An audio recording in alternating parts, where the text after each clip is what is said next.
Bonjour, dans cette vidéo, je vais aborder la première loi de Kirchhoff, appelée loi de May ou loi d'additivité des tensions. Et comme application, je vais analyser trois circuits. Le premier est constitué d'une association de résistance. Le deuxième est à base de transistors bipolaires. Et enfin, le dernier exemple est relatif à un amplificateur opérationnel. Exemple, soit 4 dipôles D1, D2, D3 et D4. Ils forment un réseau. Le principe consiste à partir dans un sens ou dans l'autre pour effectuer une maille. Si on part du nœud A en suivant le sens qu'on va définir tout à l'heure de parcours, c'est le sens des branches. Par exemple, A, B, B, C, C, D, DA. On décrit ce qu'on appelle une maille. On peut partir dans l'autre sens, par exemple, AD, DC, CB et BA. On obtient ce qu'on appelle un sens arbitraire de parcours. Un exemple. Je prends ce parcours-là. Je pars dans ce sens.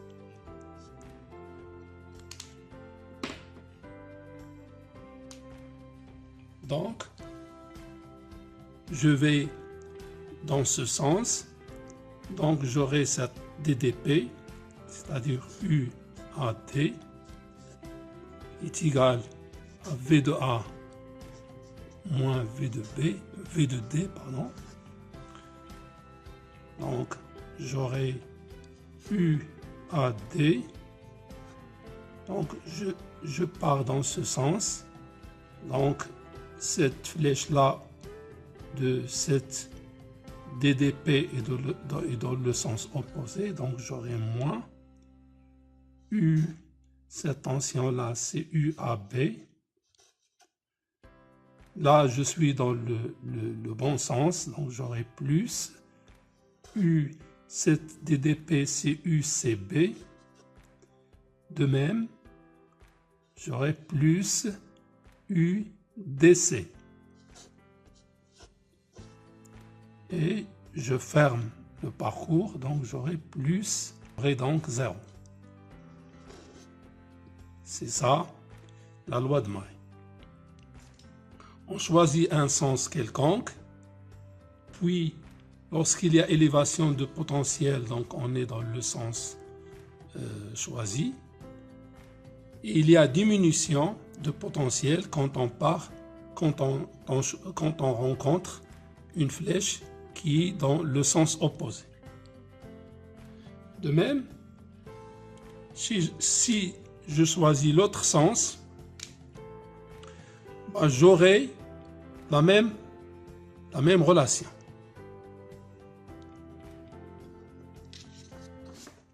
Donc, pour une maille quelconque, contenant un nombre de branches quelconque, la somme algébrique des DDP, c'est-à-dire des différences de potentiel obtenues en parcourant une maille est nulle.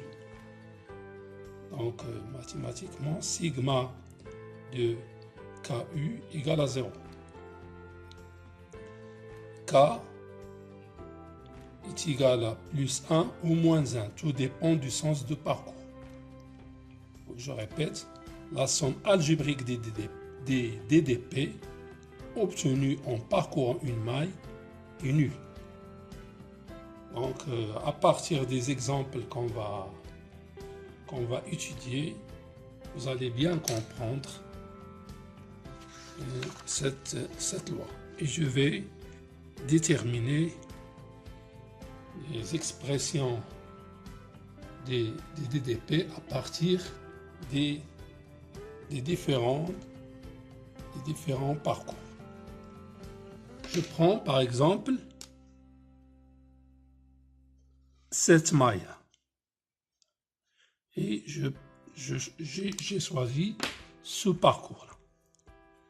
Donc, pour la première maille, j'aurai UAE, c'est cette tension-là. Donc, UAE. Donc, cette flèche-là est dans le sens opposé, donc j'aurai moins UAB. Et là, c'est la même chose, j'aurai moins UBE est égal à 0. La deuxième maille.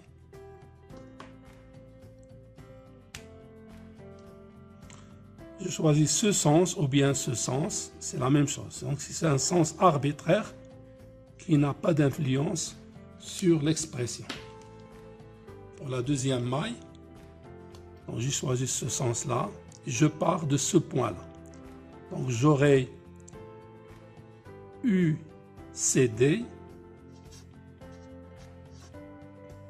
plus cette DDP, c'est UDC, puisque je suis dans ce sens, plus, toujours dans le même sens, UED égale à 0. Et à partir de cette expression-là, je vais déterminer la tension qui est inconnue.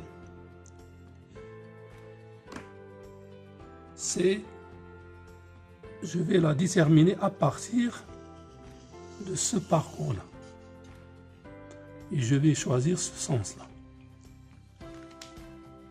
Donc, je pars de cette tension-là, UAE, moins, puisque je pars dans ce sens et j'ai la flèche dans le sens opposé, donc moins UAB,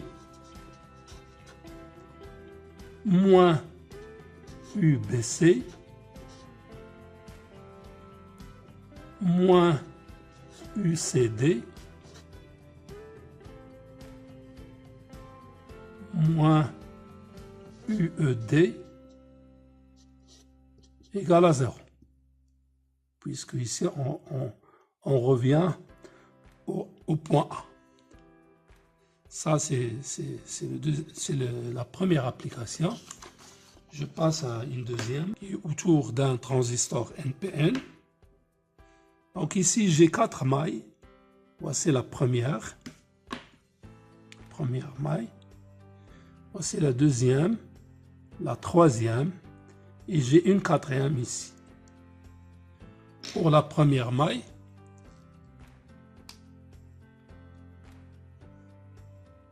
celle-là, je choisis un sens quelconque. Donc j'aurai UBE plus U, la tension au bord de la résistance RB, URB, moins UE égale à 0.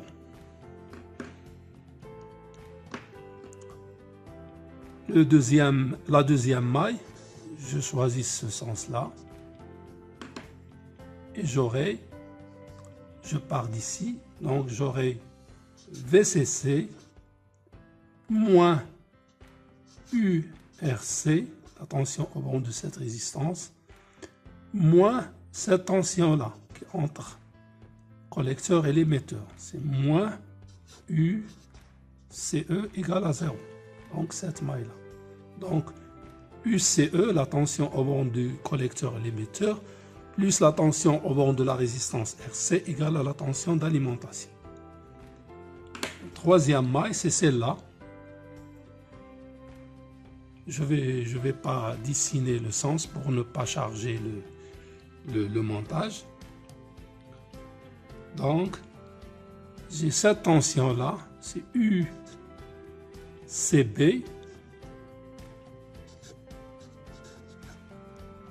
moins UCE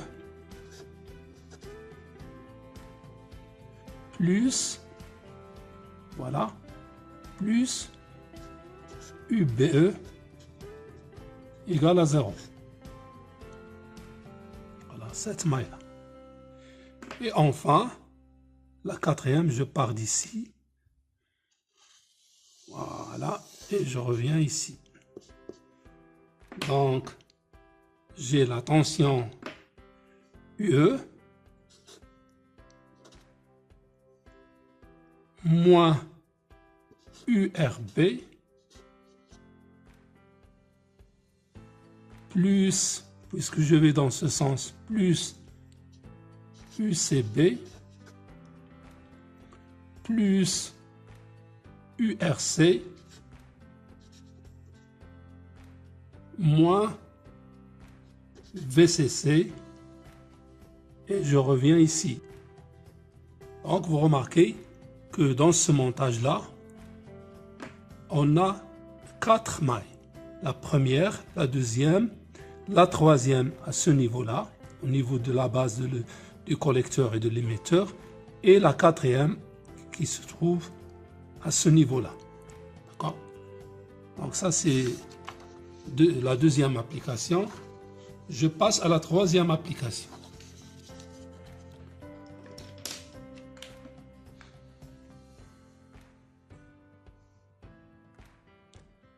Donc il s'agit d'un montage autour de l'ampli opérationnel.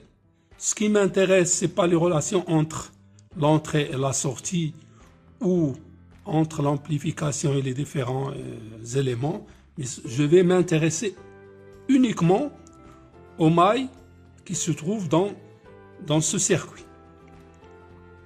Donc vous remarquez que j'ai cette maille-là, j'ai une autre ici, et une troisième à ce niveau-là.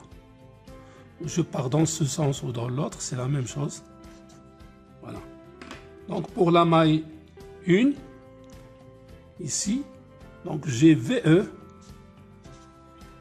moins V1 plus cette tension-là appelée Y qui est égale à L, c'est V plus moins V moins, c'est ce potentiel moins celle-là, égale à 0. La deuxième maille, c'est celle-là. Donc, je pars dans ce sens. Donc, VS plus V2 plus Epsilon égale à 0. Je retourne ici. Donc, c'est la troisième maille. Je tourne dans ce sens. Voilà.